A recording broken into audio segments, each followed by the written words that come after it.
Welcome and thanks for joining us here at WYCC.org for In the Loop, the After Show. Joining us are Steve Cochran, talk show host for 560 WIND, Michelle D'Amico, PR consultant, and Mary Frances Briggle, reporter and anchor for WLS AM 890.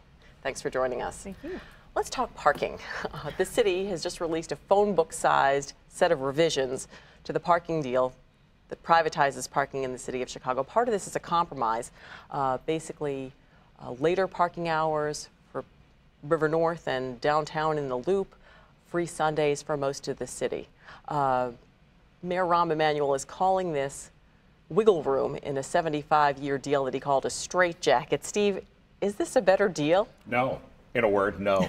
When you pull up to the parking meters and there's tiny loan officers at each one to get you a loan approval to pay for your parking, it's ridiculous. This will benefit a few folks, but you're going to have people planting themselves at parking spaces instead of cycling through the neighborhoods. And the restaurant and bar areas, I mean, you're talking about people who are going to be feeding their meters now much later at night. It's bait and switch. I don't think it's a bad deal. Why I think not? it's because people who are driving can afford to pay for parking. If they're driving downtown, it's not a regressive tax. It's a tax that affects people who can afford to pay for it. If you can afford to drive to Lincoln Park and go to Alinea and have dinner, you can afford to feed the meters.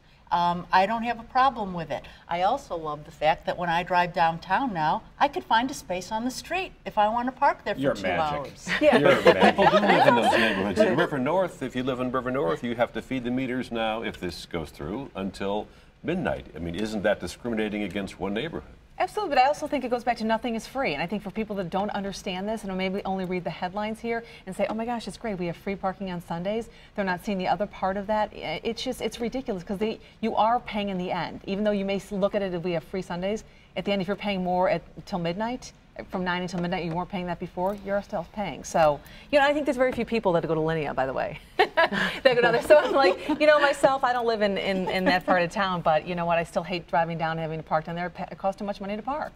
Yeah, and there is a thing about, and I don't disagree with you, there are plenty of people that can afford to go to Lincoln Park and park, because, you know, 3 million people. Right. And 3 million people plus the 8 million in the burbs who occasionally come downtown. A lot of those folks can't afford it. Right. And while we're talking about driving and parking downtown, a new ordinance would change the fines, raise the fines for incidents involving bicycles, raise fines both on people who open their doors and hit a poor biker, as well as bikers who are breaking the rules. Ridiculous, ridiculous. The road was built for cars, and I understand sharing it with bicyclists, but they also need to be schooled about what exactly, I mean, the road was built for cars, and they need to learn to share and be schooled with that and have some respect for it, and they don't. And I think Rahm Emanuel is siding with cyclists. Well, I have to disagree with you because the road was built to share, and bicyclists have just as much a right to be on the road as cars do. We learn that in our rules of the road classes, and as someone who bikes on the road, I can't stand being around negligent drivers, people who are not thinking before they act. You learn that. Not everybody else learned that. Yeah, and here's the thing, what you're talking about is absolutely true. It is built to share, but explain that to the bike messengers who do their little Cirque du Soleil thing, flying between cars. I didn't know I was part of the act. So I think this fine system, and this goes back to Mayor Daley. I'm always knocking on Rahm, but this is Mayor Daley's bike town.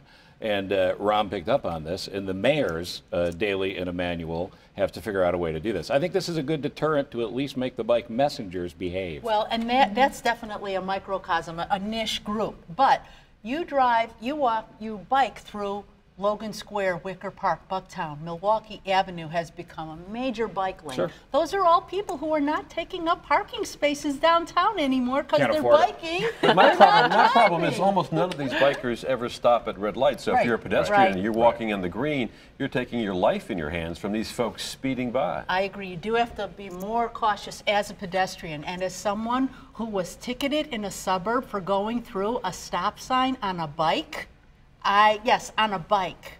You should have ran. I never would have caught you. But that goes back to your point about learning the rules of the road. I mean, you know what? Cyclists have just not learned the rules of the road. I think not all of them have. Wrap it up very quickly. Goats coming to O'Hare. 3 seconds each. This is a shot against Cub fans. Isn't it enough we have to worry about the curse? Now we got to see them when we're flying back to O'Hare. I love it. O'Hare's not the first airport doing that. There have been alpacas, llamas, cattle grazing around airports. It makes it nice for video. Nice video on the 5 o'clock news. Okay, well, we appreciate your thoughts on that and everything else. Steve Cochran, Michelle D'Amico, and Mary Frances Bragle, thanks for your time. We'll see you next week. Good night.